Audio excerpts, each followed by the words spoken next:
So Zhilei Zhang is making out as though he's up for the Martin Bakole fight. He says he would end Martin Bakole in 5 rounds. But his promoter Frank Warren is singing from a different hymn sheet, because in this interview, he suggests that Zhilei Zhang's next fight will be a rematch with Joseph Parker. He alluded to a rematch clause which apparently hasn't expired. Now, I can understand why Frank Warren would want Zhang Parker 2 rather than Zhang Bakole, because he promotes both Zhang and Joseph Parker. Also, Joseph Parker is the WBO interim world champion, so he can market that as a world title fight of sorts. Frank Warren, of course, has had a very close relationship with the WBO for many decades, in fact, since their inception. But Zhang Parker 2 is not a fight that most fans are particularly interested in, because the first fight was, for the most part, excruciatingly boring, as was Joseph Parker's fight against Deontay Wilder. So there's not much public clamor to see Joseph Parker in the ring again against anyone. From what I've seen, and certainly for me personally, the preferable fight for Zhilei Zhang next is Martin Bakole, in terms of an interesting style matchup, potential for fireworks, etc. The question is, what does Zhilei Zhang want? Is he trying to go down the road that his promoter Frank Warren wants him to go down? Or would he prefer a more popular fight among the fans in Martin Bakole? And what does Turki Al-Sheikh want? If he wants Zhang Bakole, then surely he can twist Frank Warren's arm if he puts enough money up for that fight. Now, don't get it twisted. I'm not mad at Zhilei Zhang if he takes the Joseph Parker fight instead. I get it. It's a perfectly credible fight to take. The guy beat you at the end of the day, avenge the loss, become WBO interim champion. It's understandable to go down that road, to have that in-house Queensbury rematch. But will it satisfy boxing fans? I mean, we don't know how the rematch will turn out for certain, but most people suspect it's not going to be that exciting based upon what happened first time around. There was somebody who left a comment on one of my videos a week or so ago. I think it was a video about Terence Crawford. And they said that it's sad that boxing has turned into a popularity contest. No, it's not. Boxing has always been a popularity contest.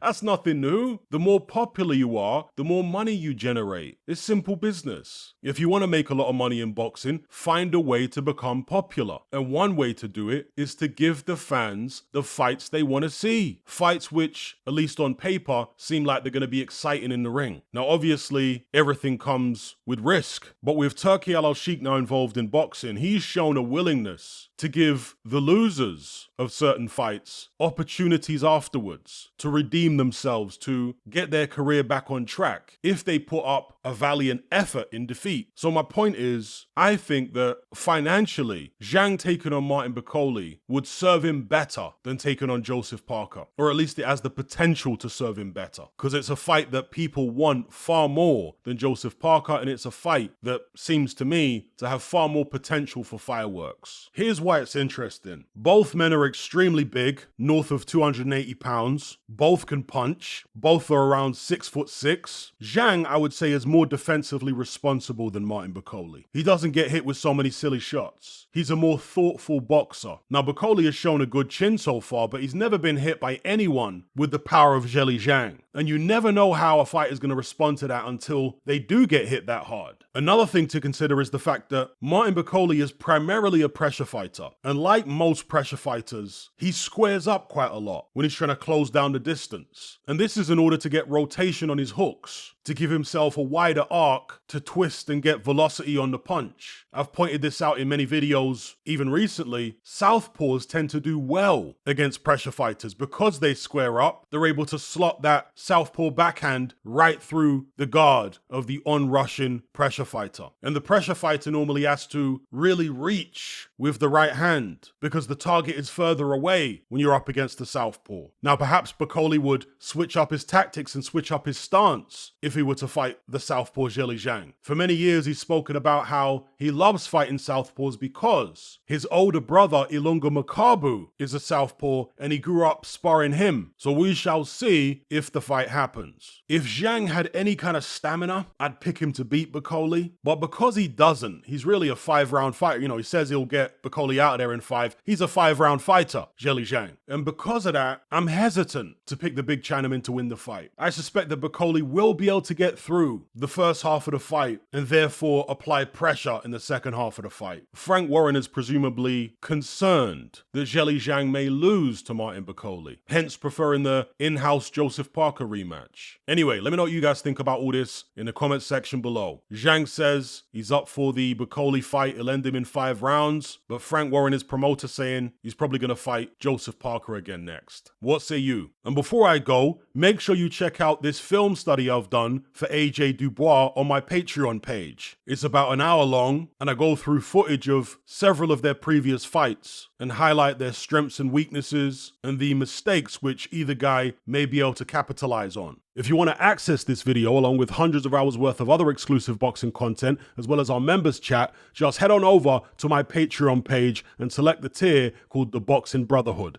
There's no contract, no commitment. You can cancel at any time, just like Netflix, but it's a hell of a lot cheaper. Just download the app from the Play Store or the App Store. All the links are in the description box below.